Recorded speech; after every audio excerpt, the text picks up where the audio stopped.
കുടിക്കാൻ പൈപ്പിലും വെള്ളമില്ല, കുറെ കെറ്റിലും വെള്ളമില്ല. എനിക്ക് ഓൾറെഡി ഞാൻ ശാരികയാണെന്ന് അറിഞ്ഞിട്ട് തന്നെയാണ് ഇന്റർവ്യൂവിൽ വന്നത്.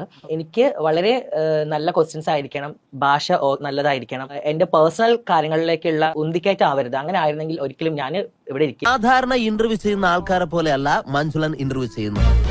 ഈസി ക്വസ്റ്റ്യൻസ് മഞ്ജുളന്റെ നിഘണ്ടുവിലേ ഇല്ല. ബുദ്ധി കൊണ്ട് മാത്രം ഉത്തരം പറയണം. എന്നോട് അങ്ങനെ ഒരു ക്രൈറ്റീരിയ ഇവിടുന്ന് ആരും പറഞ്ഞിട്ടില്ല. അത് ഫുൾ ഫ്രീഡം തന്നിരിക്കുന്ന ഒരു ഷോ ആണിത്. അപ്പൊ അതുകൊണ്ട് തന്നെ എന്ത് ചോദ്യങ്ങളും പ്രതീക്ഷിക്കും. ഇന്നിവിടെ ചിലതൊക്കെ നടക്കും. ഒരു വലിയ ദുരന്ത നാടകത്തിന്റെ തിരശീല മാറാൻ പോകും. നിങ്ങൾ ഒറ്റ ചോദ്യം, ക്ലിയർ ആണ് ചോദ്യം, നിങ്ങൾ എന്തിനാണ് ആശയെ തല്ലിയത്?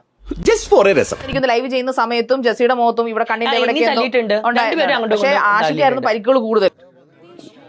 ഞാൻ തല്ലും, തല്ലിന് എന്താ കുഴപ്പം? കുറച്ചുകൂടെ മാന്യതയോടെ സംസാരിക്കണം. ഞാനൊരു സെലിബ്രിറ്റിയാണ്, അത് ഓർമ്മ വേണം. അല്ല, ഞാൻ ഭയങ്കര കൂളാണ്, ഞാൻ ഭയങ്കര സോഫ്റ്റ് ആയിട്ട് സംസാരിക്കുന്ന വ്യക്തിയാണ്. ഡീസന്റ് ആയിട്ടുള്ള ക്വസ്റ്റ്യൻസ് ഒക്കെ ചോദിക്കണം എന്നൊരു അഹങ്കാരത്തോടുകൂടി എന്നോട് പറഞ്ഞു. എന്റെ ഒരു ഹോസ്റ്റലില്ല, കാരണം ഇയാളെ ഇന്റർവ്യൂ ഞാൻ കണ്ടതുകൊണ്ടാണ് ഞാൻ ഒരു ക്വസ്റ്റ്യൻ ചോദിച്ചത്. എനിക്ക് അങ്ങനത്തെ ക്വസ്റ്റ്യൻസിന് മറുപടി ചെയ്യാൻ താല്പര്യമില്ലാത്തതുകൊണ്ടാണ് ഞാൻ ആദ്യം മുൻകൂട്ടി എന്നെ നോയിച്ചല്ലോ. പേടി മറയ്ക്കാനാണ് നിങ്ങൾ അങ്ങനെ ഇൻട്രോ എന്റെ മുമ്പിൽ കൊണ്ടിട്ടത്. ഞാൻ ഇതാ, എനിക്ക് ദേഷ്യം പോണ ലക്ഷണില്ല. ഞാൻ ഇവന്റെ രണ്ടെണ്ണം വാങ്ങിച്ചിട്ടേ പോവുള്ളൂ. ആരുടെ ഇന്റർവ്യൂ ആണെന്ന് അറിഞ്ഞിട്ടാണ് സഭ്യതയോടെ പെരുമാറുക. ഒന്ന് പോവാടാ മരമാക്കി പോയി തരത്തി പോയി കളിക്കടാ. നിങ്ങൾ വന്നപ്പോഴേ നിങ്ങളെ പ്രകോപിപ്പിക്കുക ഒന്നും ചെയ്യാതെ വെറുതെ ഇരുന്ന് എന്നോട് പറയുകയാണ്. ഞാൻ പറഞ്ഞത് ഇയാളുടെ ഇന്റർവ്യൂ കണ്ടിട്ട് എനിക്ക് സത്യം പറയാൻ ഞാൻ പറയാൻ നിർത്തടാ. കൊറേ നാളായി കിടന്ന് നീ മുന്നാള് കളിക്കാൻ തുടങ്ങിയിട്ട് അടിച്ച് നിന്റെ കൊന്തറം വലിയ താഴെയിടും. തല്ലുവോ? അല്ല, അത് മനസ്സിലായി. ചിലപ്പോ തല്ലിന്ന് വരും, അതിനിത്തിരി പൊളിക്കും.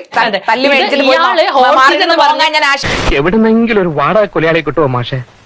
അവനെ തട്ടിക്കളയേ ഹോട്ട് സീറ്റ്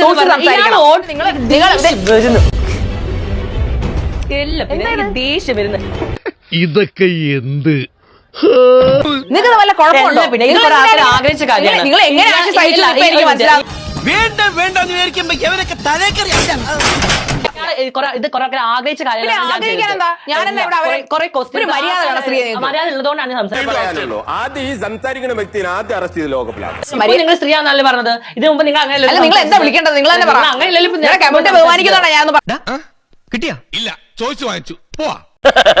തൽക്കാലം ഇത്രയും മതി. വരട്ടെ.